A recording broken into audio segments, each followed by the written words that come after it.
Praise lord everyone. Bible reading in 1 year.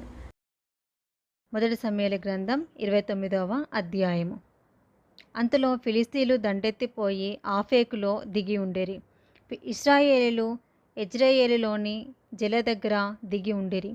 ఫిలిస్తీన్ల సర్దారులు తమ సైన్యమును 100 మందిగాను 1000 మందిగాను వ్యూహపరచి వచ్చుచుండగా దావీదును అతని జనులను ఆకీషుతో కలిసి దండు వెనుక తట్టున వచ్చిచుండిరి. ఫిలిస్తీన్ల సర్దారులు, ఈ హెబ్రీయులు ఏల రావలెను అని ఆకీషును అడగగా అతడు, ఇన్ని దినములు ఇన్ని సంవత్సరములు నా యొద్ద నుండిన ఇశ్రాయేలుల రాజైన సౌలునకు సేవకుడునగు దావీదు ఇతడే కాడా? ఇతడు నా యొద్ద చేరిన నాటి నుండి నేటి వరకు ఇతని యందు తప్పేమియో నాకు కనబడలేదని ఫిలిస్తీన్ల సర్దారులతో అనెను. అందుకు ఫిలిస్తీన్ల సర్దారులు అతని మీద కోపపడి, ఈ మనిషిని నీవు నిర్ణయించిన స్థలమునకు తిరిగిపోనేము. అతడు మనతో కలిసి యుద్ధమునకు రాకూడదు. యుద్ధమందు అతడు మనకు విరోధి అవునేమో. దేనిచేత అతడు తన యజమానునితో సమాధానపడును? మన వారి తలలను ఛేదించి తీసుకొని పోవుట చేతనే కదా తన యజమానునితో సమాధానపడును. సౌలు 1000 కొలదిగాను దావీదు 10,000 కొలదిగాను హతమి చేసిరని వారు నాట్యమాడుచు గానా ప్రతి గానములు చేయుచు పాడిన దావీదు ఇతడే కాడా అని అతనితో చెప్పిరి. కాబట్టి ఆకీషు దావీదుని పిలిచి, యెహోవా జీవం తోడు, నీవు నిజముగా యథార్థపరుడవై ఉన్నావు. దండులో నీవు నాతో కూడా సంచరించుట నా దృష్టికి అనుకూలమే. నీవు నా యొద్దకు వచ్చిన దినము నుండి నేటి వరకు నీ యందు ఏ దోషమును నాకు కనబడలేదు. కానీ సర్దారులు నీ యందు ఇష్టం లేక ఉన్నారు. ఫిలిస్తీన్ల సర్దారుల దృష్టికి నీవు ప్రతికూలమైన దాన్ని చేయకుండానట్లు నీవు తిరిగి నీ స్థలమునకు సుఖముగా వెళ్ళుమని చెప్పగా, దావీదు, నేనేమి చేసి తిని? నా ఏలినవాడవగు రాజా, నీ శత్రువులతో యుద్ధం చేయుటకే నేను రాకుండానట్లు నీ యుద్ధకు వచ్చిన దినము నుండి నేటి వరకు నీ దాసుడినైనా నా యందు తప్పేమి కనబడనని ఆకీషును అడిగాను. అందుకు ఆకీషు, దేవదూత వల్ల నీవు నా దృష్టికి కనబడుచున్నావని నేను ఎరుగుదును. కానీ ఫిలిస్తీన్ల సర్దారులు ఇతడు మనతో కూడా యుద్ధమునకు రాకూడదని చెప్పుచున్నారు. కాబట్టి ఉదయమున నీవును నీతో కూడా వచ్చిన నీ యజమానుని సేవకులను త్వరగా లేవవలెను. ఉదయమున లేచి తెల్లవారగానే బయలుదేరి పోవలెనని దావీదు నాకు ఆజ్ఞ ఇచ్చాను. కావున దావీదును అతని జనులను ఉదయమున త్వరగా లేచి ఫిలిస్తీన్ల దేశమునకు పోవలెనని ప్రయాణమైరి. ఫిలిస్తీన్లు దండెత్తి యెజ్రెయేలునకు పోయిరి. మొదటి సమూయేలు గ్రంథం 30వ అధ్యాయం.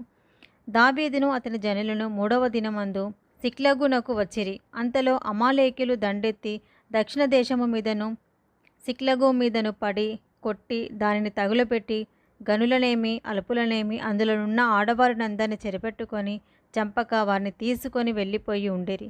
దావీదును అతని జనులను పట్టణమునకు వచ్చి అది కాల్చబడి ఉంటయు తమ భార్యలను కుమారులను కుమార్తెలను చెరలోనికి కొనిపోబడి ఉండుటయు చూచి ఇక ఏడ్చుటకు శక్తి లేకపోవునంత బిగ్గరగా ఏడ్చిరి. యెజ్రెయేలీయురాలి అయిన అహీనోయము, కర్మేలీయుడైన నాబాలు భార్యయునైన అబీగయలు అను దావీదు 2 భార్యలను చెరలోనికి కొనిపోబడగా చూచి దావీదు మిక్కిలి దుఃఖపడెను. మరియు తమ తమ కుమారులను బట్టియు కుమార్తెలను బట్టియు జనులందరికీ ప్రాణము విసికినందున రాళ్ళు రువ్వి దావీదును చంపుదం రండని వారు చెప్పుకొనగా దావీదు తన దేవుడైన యెహోవాను బట్టి ధైర్యం తెచ్చుకొనెను. పిమ్మట దావీదు ఏఫోదు తెమ్మని యాజకుడగు అహీమెలెకు కుమారుడైన అబ్యాతారుతో చెప్పగా అబ్యాతారు ఏఫోదును దావీదు వద్దకు తీసుకొని వచ్చెను. నేను ఈ దండును తరిమినడలా దాన్ని కలుసుకొందునా అని యెహోవా దావీదు విచారణ చేయగా, యెహోవా, తరుము, నిశ్చయముగా నీవు వారిని కలుసుకొని తప్పక నీ వారిని అందరినీ దక్కించుకొందువని సెలవిచ్చాను. కాబట్టి దావీదు అతని యుద్ధనున్న 600 మందియును బయలుదేరి బేసోరు వాగుగట్టుకు రాగా వారిలో 200 మంది వెనుక దిగవిడవబడిరి. దావీదును 400 మందియు ఇంకా తరుముచూ పోయిరి. కానీ ఆ 200 మంది అలసటపడి బేసోరు వాగు దాటలేక ఆగిరి. ఆ 400 మంది పోవుచుండగా పొలంలో ఒక ఐగుప్తుడు కనబడెను. వారు దావీదు వద్దకు వాని తోడుకొని వచ్చి వాడు 3 రాత్రింబగళ్ళు అన్నపానములేమీ పుచ్చుకొనలేదని తెలుసుకొని వానికి భోజనము పెట్టి దాహమిచ్చి అంజూరపు అడలోని ముక్కను 2 ద్రాక్ష గెలలను వానికిచ్చిరి. వాడు భోజనం చేసిన తర్వాత వాని ప్రాణము తెప్పరిల్లగా దావీదు, నీవు ఏ దేశపు వాడవు, ఎక్కడి నుండి వచ్చితివని వానిని అడిగాను. అందుకు వాడు, నేను ఐగుప్తుడనై పుట్టి అమాలేకుడైన ఒకనికి దాసుడనైతిని. 3 దినముల కిందట నేను కాయిలా పడగా నా యజమానుడు నన్ను విడిచిపెట్టి పోయాను. మేము దండెత్తి కెరేతీల దక్షిణ దేశమునకును యూదా దేశమునకును కాలేబు దక్షిణ దేశమునకును వచ్చి వాటిని దోచుకొని సిక్లగునకు కాల్చివేసితిమని చెప్పెను. ఆ దండును కలుసుకున్నటకై నీవు నాకు తోవ చూపుదువా అని దావీదు వాని అడగగా వాడు, నేను నిన్ను చంపననియు నీ యజమానిని వశము చేయననియు దేవుని బట్టి నీవు నాకు ప్రమాణం చేసినడెలా ఆ దండును కలుసుకున్నటకు నీ తోవ చూపుదుననెను. తర్వాత వాడు వాని దగ్గరకు దావీదును నడిపింపగా ఫిలిస్తీన్ల దేశంలో నుండి యూదా దేశంలో నుండి తాము దోచి తెచ్చుకొనిన సొమ్ముతో తులతూగుచు వారు ఆ ప్రదేశమంతటా చెదిరి అన్నపానములు పుచ్చుకొనుచు ఆటపాటలు సలుపుచుండిరి.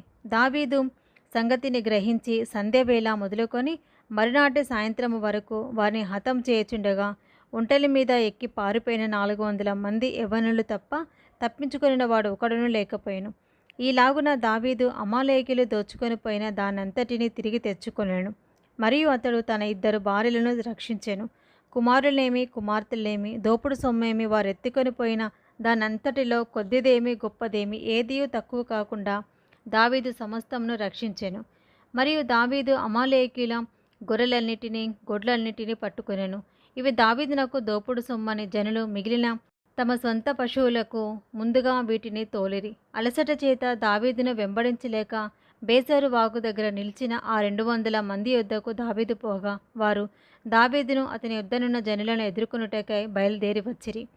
దావీదు జనుల యొద్దకు వచ్చి వారి యోగక్షేమం అడగగా దావీదుతో కూడా వెళ్ళిన వారిలో దుర్మార్గులను పనికిమాలిన వారినైన కొందరు వీరు మనతో కూడా రాక నిలిచిరి కనుక తమ భార్యలను పిల్లలను తప్ప మనకు మరలా వచ్చిన దోపుడు సొమ్ములో మనమేమియూ వీరికియ్యము, తమ భార్య పిల్లలను వారు తీసుకొని పోవచ్చుననిరి. అందుకు దావీదు వారితో ఇట్లా అనెను, నా సహోదరులారా, యెహోవా మనల్ని కాపాడి మన మీదికి వచ్చిన ఈ దండును మనకు అప్పగించి మనకు దయచేసిన దాని విషయంలో మీరు ఇలాగున చేయకూడదు.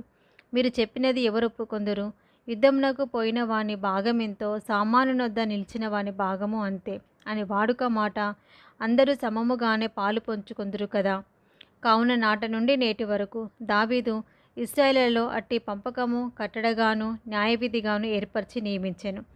దావీదు సిక్లగునకు వచ్చినప్పుడు దోపుడు సొమ్ములో కొంత తన స్నేహితుడైన యూదా పెద్దలకు ఏర్పరిచి, యెహోవా శత్రువుల యొద్ద నేను దోచుకున్న సొమ్ములో కొంత ఆశీర్వాద సూచనగా మీకు ఇచ్చిచున్నానని చెప్పి వారిని పంపివేశాను. బేతేలులోను దక్షిణ రామోతులోను ఎత్తీరులోను అరోయేరులోను షిమ్మోతులోను ఎష్టేమోలోను రాకాల్లోను ఎర్మెహేలియలోను గ్రామాలలోను కెనీయుల గ్రామాలలోను హోర్మాలోను కోరాషులోను ఆతాకులోను హెబ్రోనులోను దావీదును అతని జనులను సంచరించిన స్థలములన్నిటిలోనూ ఉన్న పెద్దలకు దావీదు పంపించెను. 1 సమూయేలు గ్రంథము 31వ అధ్యాయము. అంతలో ఫిలిస్తీయులు ఇశ్రాయేలుతో యుద్ధము చేయగా ఇశ్రాయేలు ఫిలిస్తీయుల ఎదుట నుండి పారిపోయేరి.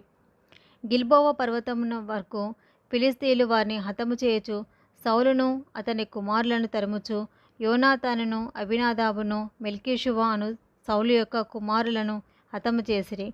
యుద్ధంలో సౌలు ఓడిపోచుండగా అతడు అంబులు వేయి వారి కంటపడి వారి చేత బహుగాయములు నొందెను. అప్పుడు సౌలు, సున్నతి లేని వీరు వచ్చి నన్ను పొడిచి అపహాస్యము చేయకుండానట్లు నీ కత్తి దూసి దాని చేత నన్ను పొడువుమని తన ఆయుధములను మోయువానితో చెప్పగా అతడు భయం చేత అలాగు చేయనొల్లకుండెను.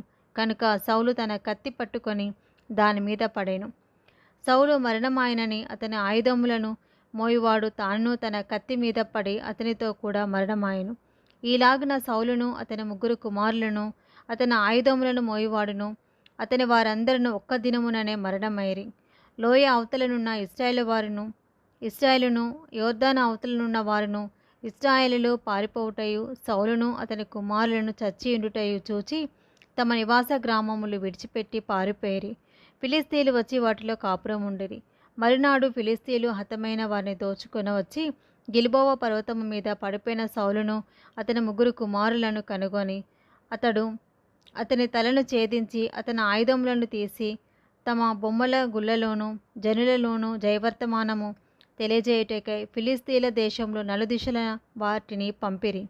మరియు వారు అతని ఆయుధములను అస్తరోతు దేవి గుడిలో ఉంచి అతని మొండెమును బేత్షాను పట్టణపు గోడకు తగిలించిరి. అయితే ఫిలిష్తీయులు సౌలుకు చేసిన దానిని గూర్చిన వార్త యాబేష్గిలాదు వారు విని, బలశాలులందరూ లేచి రాత్రియందు నడిచి సౌలు మొండెమును అతని కుమారుల కళేబరములను బేత్షాను అను పట్టణపు గోడ మీద నుండి దించి యాబేష్నకు తిరిగి వచ్చి వాటిని దహనము చేసి వారి శల్యములను తీసి యాదేషులోని పిచుల వృక్షము కింద పాతిపెట్టి 7 దినములు ఉపవాసం ఉండిరి.